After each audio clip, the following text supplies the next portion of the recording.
अस्सलाम वालेकुम, मेरा नाम वकार इम्तियाज़ है। आप लोग देख रहे हैं मेरा यूट्यूब चैनल वकार इम्तियाज़।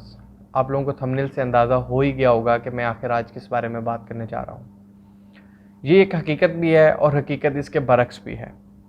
कल मैं अपने ऑफ़िस में मौजूद था और मैंने रिकॉर्डिंग करनी थी 6 सितंबर के हवाले से। लेकिन मुझे कॉल रिसीव होती है मेरे ऑफ़िस के ऑफ़िशियल नंबर के ऊपर, और वो मेरी मदर बात कर रही होती हैं और मुझे कहती हैं कि आपको पुलिस ने अरेस्ट कर लिया है। मैंने कहा नहीं, मैं इस वक्त अपने ऑफ़िस के अंदर ही मौजूद हूँ और मुझे ऐसा कुछ नहीं हुआ। तो सारी सिचुएशन जो थी वो ऐसे ही क्रिएट हुई कि मेरे फादर को एक कॉल रिसीव होती है और उस कॉल पे उनको कहा जाता है कि आपके बेटे को चोरों के साथ पकड़ लिया है, अब हम एफआईआर काटना चाह रहे हैं। तो हमने सोचा कि ये अच्छे घर का लड़का है, तो हम ऐसे करते हैं कि आपको हमने फ़ोन कर दिया ताकि आपको हम बता दें और आप जो है ना वो 1.5 लाख रुपया लेके यहाँ आ जाए ताकि हम आपके बेटे के ऊपर एफआईआर नहीं काटें।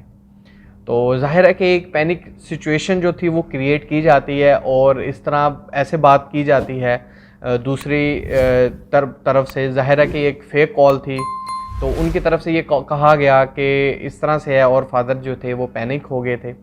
और जब वो पैनिक हुए हैं तो उन्होंने क्या किया कि साथ वाले से फ़ोन लेके घर फ़ोन कर दिया। मुझे फ़ोन नहीं किया उन्होंने कि पता कर लूँ कि आया वाकई ही मेरा नंबर बंद जा रहा है या कुछ और इवन कि उन्होंने मेरी बात भी करवा दी, जिन्होंने मेरे फादर को कॉल की थी कि जिसमें मैं रो रहा हूँ और मैं ये कह रहा हूँ कि जल्दी से कुछ करें और मुझे यहाँ से निकालें। तो अब फादर ने घर कॉल कर दी, घर वाले घर से परेशान, और उन्होंने मुझे भी कॉल नहीं की और उन्होंने डायरेक्ट मेरे ऑफिस के नंबर पर कॉल करके पूछा कि आखिर मैं ऑफिस में ही हूँ या कहीं बाहर तो नहीं गया हुआ। तो मैं अपने ऑफिस के अंदर ही मौजूद था, और उसके बाद जो सबसे ज़्यादा जो इशू क्रिएट हुई वो इस बात पे हुआ कि अब फादर वहाँ से निकल गए, और सबसे ज़्यादा मुझे टेंशन इस बात की थी कि खुदा ना खास्ता उनके साथ कुछ ना हो जाए, क्योंकि अब मैं उनको बार बार कॉल्स कर रहा था। 30 to 40 मिनट्स में लगातार कॉल्स करता रहा, लेकिन वो जो था कॉल उनका ना स्टिल बिज़ी जा रहा था, और शायद वो उन्हीं से बात कर रहे थे, वो उस टाइम उन्हीं से ही बात करते जा रहे थे। तो ऐसा हुआ कि मैंने फिर वहाँ पे कुछ मेरे दोस्त थे पुलिस में, डॉल्फिन्स में, तो मैंने उनको कहा और उनके थ्रू मैंने नंबर ट्रेस करवाने की कोशिश की।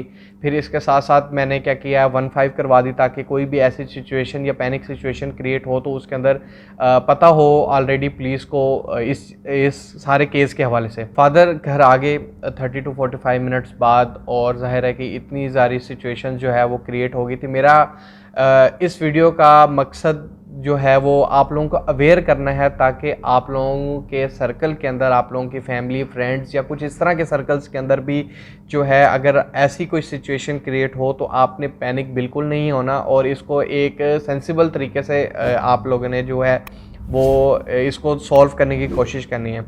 और पहली बात है, ऐसा नहीं होता कि हम अपने आप को समझ रहे हैं कि हम सेव हैं इस डिजिटल दुनिया के अंदर, ऐसा बिल्कुल नहीं होता। हमारा डाटा कहीं से भी लिया जा सकता है।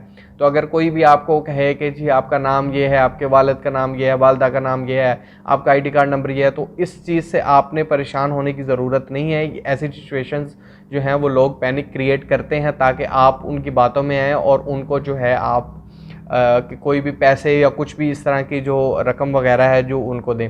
तो जब मैं ये सारी सिचुएशन ख़त्म हो गई तो उसके बाद मेरी जब बात हुई दोबारा, तो उन्होंने कहा था कि ये गैंग है ऐसा, और मैंने ज़ाहिर है कि नंबर भी ट्रैकिंग पे वो करवाया था कि जिस नंबर से ये सारी जो कॉल्स वगैरह चल रही थी। बट स्टिल वो यही इशू आता है कि वो नंबर किसी और के नाम पे होता है और वो ऐसे ही सेलफोन्स और इन चीज़ों के अंदर यूज़ किया जाता है जो ट्रेसेबल नहीं होते।